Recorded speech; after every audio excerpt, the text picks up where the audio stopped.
Darkness smothered the plains of Gaugamela like a heavy shroud. The moon hung low, veiled behind drifting clouds, casting only a faint silver glow across the scrub-dotted earth. Alexander's 47,000 stood in uneasy silence, their shadows stretching long over the cold ground. Some whispered prayers, others sharpened spearheads with trembling fingers. All felt the weight of the coming dawn. Far across the plain, the Persian camp burned with 1,000 torches. The sheer size of Darius's host, nearly 100,000 by modern reckoning, seemed to swallow the horizon. Lines of scythed chariots gleamed in the firelight like rows of metal jaws waiting to tear flesh. Even the earth seemed tense beneath them, as if aware that rivers of blood were about to soak its soil.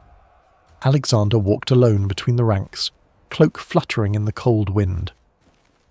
His men pretended not to stare, but they watched him the way drowning men watch the surface of the water, searching for air, for hope. He paused, touching the rough dirt with his fingers, feeling the land he would either conquer or die on. A distant rumble drifted from the Persian side, drums rolling like thunder. The night trembled, and then Alexander quietly whispered, "Tomorrow, the world changes." But none knew how violently the dawn would break. Dawn crept over Gaugamela like a blade being drawn from its sheath. A thin line of pale light sliced across the horizon, revealing the full, terrible expanse of Darius's army.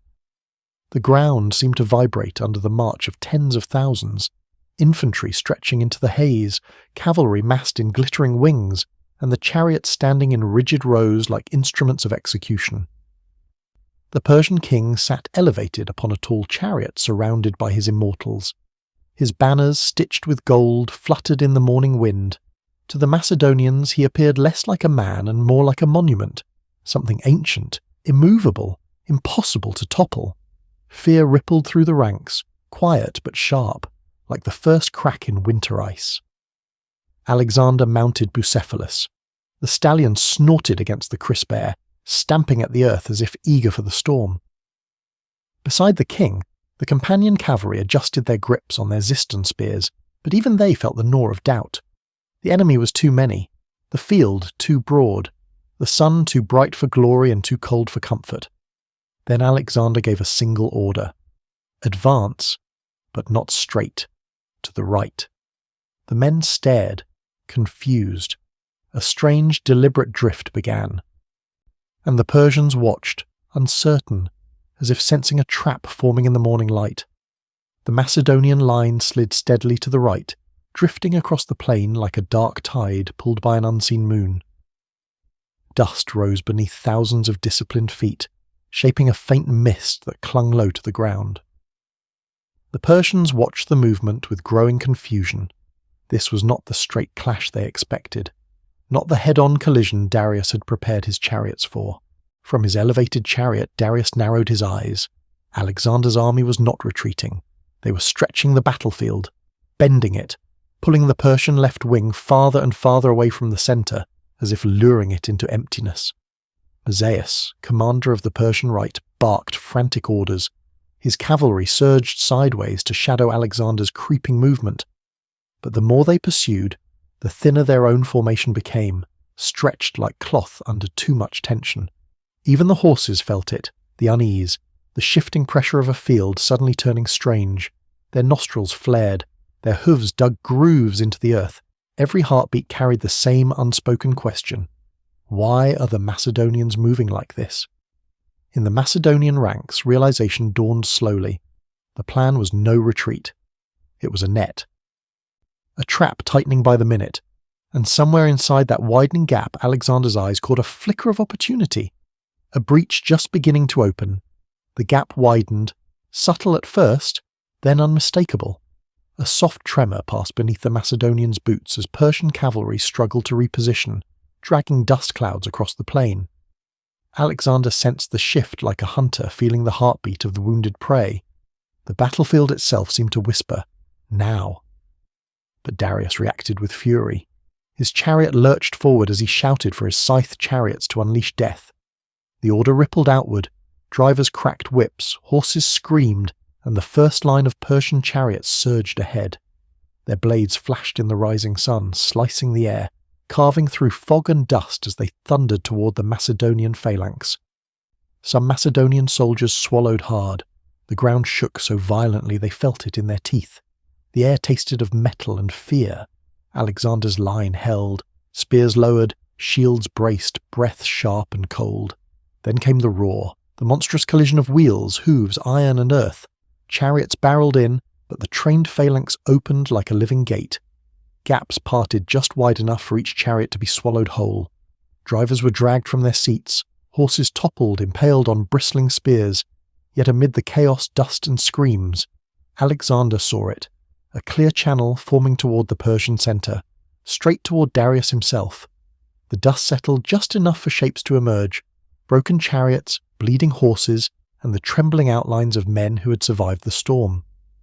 But beyond that wreckage lay something far more important, a widening corridor carved accidentally by the Persian overextension, a path straight to the heart of Darius's line. Alexander's breath slowed, his eyes sharpened. He rose slightly in the saddle, the sun glinting off his bronze helmet like a spark in the haze. "Companions," he said quietly, "follow me." Bucephalus surged forward.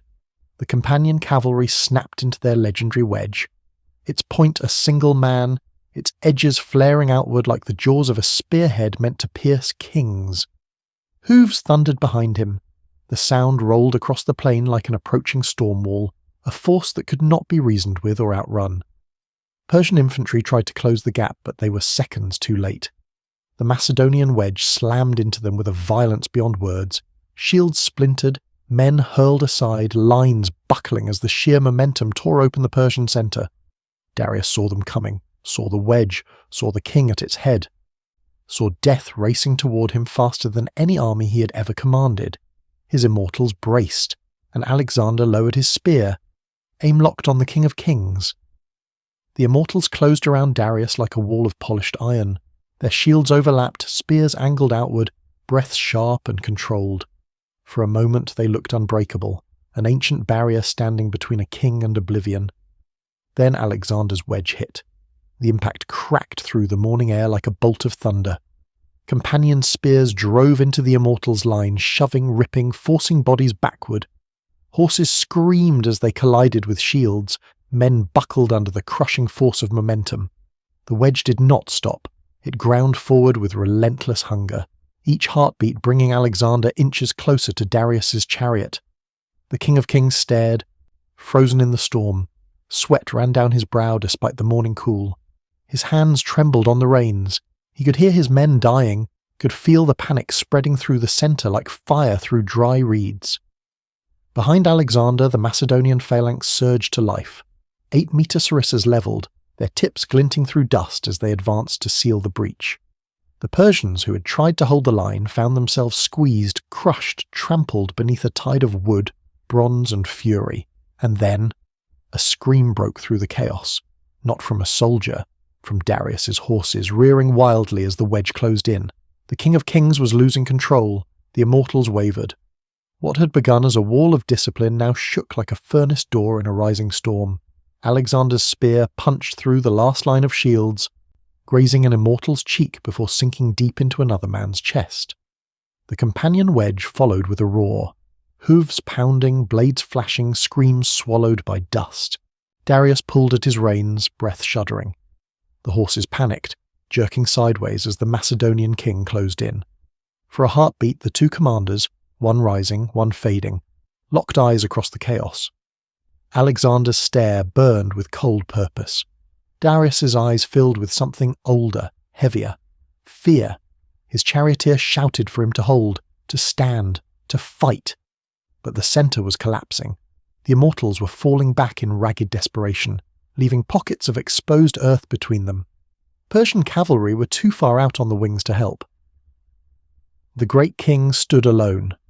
Then, with a sudden wrench of the reins, Darius turned his chariot. The horses bolted. A gasp rippled through the Persian centre, a sound sharper than metal, deeper than thunder. Soldiers who saw their king fleeing felt something inside them crack. Hope. And where hope breaks, armies follow. The moment Darius fled, the battlefield exhaled a sound that was not quite a scream and not quite a sigh. but something dying. The Persian lines, once vast and shimmering like a sea of bronze, began to ripple with confusion. Officers shouted for order, waving their standards desperately, but their voices vanished beneath the rising roar of panic. Soldiers who moments before stood firm now backed away, then turned, then ran, each man fearing he would be the last left facing Alexander's wrath. Alexander did not chase Darius, not yet. First, he aimed to shatter the heart of the empire. "Forward!" he shouted, voice cutting through the dust. The Macedonian phalanx surged beside the companion cavalry, their sarissas thrusting like a field of spears dragged by a living wind.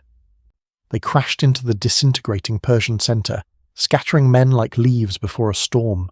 To the left, Mazaeus' cavalry, finally realising their king was gone, lunged to cover the retreat. But it was too late. Their formation, stretched thin by Alexander's diagonal advance, snapped under pressure. Riders slammed into each other, horses stumbling in the chaos, entire columns breaking apart in a desperate attempt to escape. The dust thickened, turning the morning sun into a red, trembling blur, and through that blood-coloured haze, Alexander finally set his gaze on the road where Darius had vanished. The hunt was beginning. The plain of Gaugamela lay silent at last, an open wound beneath the rising sun. Bodies sprawled across the dust like fallen shadows. Shattered chariots glinted faintly, half buried where they had crashed and burned. The air held the metallic sting of blood and the bitter smoke of trampled earth. Crows circled overhead, their cries echoing like the last notes of a dying empire. Alexander reined in Bucephalus at the crest of a small rise. Behind him his men stood exhausted, armour dented, faces streaked with dirt and sweat, yet their eyes burned with a fierce, bewildered triumph. 47,000 had faced a force more than twice their size, and survived. More than survived. They had broken the Achaemenid throne. Darius was gone, fleeing deeper into the east, his authority shattered like a cracked crown. What remained of his army scattered across the plains, their fear trailing behind them like long shadows. Macedonian officers rode among the wounded, offering water, gathering the fallen, whispering prayers for friends gone silent. Alexander surveyed the ruins. He knew what this meant. The gates of Mesopotamia were open. Babylon would kneel. Persia itself would fracture. A world was ending, and another was beginning under his name. And as the wind swept across Gaugamela, carrying with it the whispers of broken empires, one truth settled over the field like dust. From this day on, nothing in the ancient world would ever be the same.